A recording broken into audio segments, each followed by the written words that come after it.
coming in, they asked me to basically take a side that supported the city's position against the wishes of the community.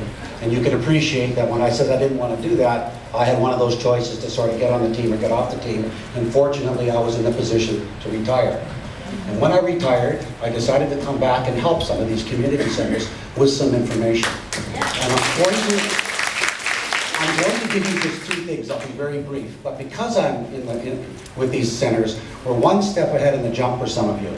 So let me explain really quickly that the joint operating agreement that Mr. Bromley refers to has an arbitration clause in it. The arbitration clause in it gives all the power to the park board.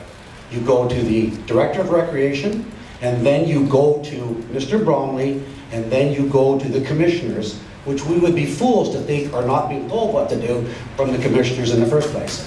So I will say this, Mr. Bromley, because one of our associations is pursuing legal, as you know, and I have to be in the room.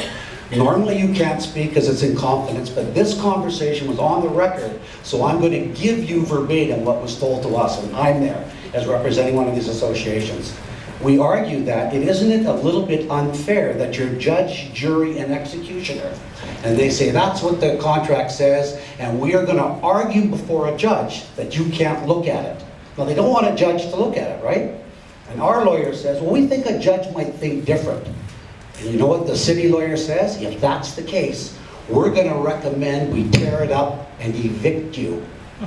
Does that sound like a group of people? And I worked with this organization. All due respect, not with Mr. Bromley, and I have no qualms with him personally, but this organization has become staff-dominated, staff-driven, and the politicians basically are taking direction from the staff. The tail is wagging the dog.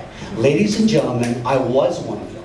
You have to know that these communities run better in a partnership, which I had the pleasure of having with all of you, and that partnership brings progress.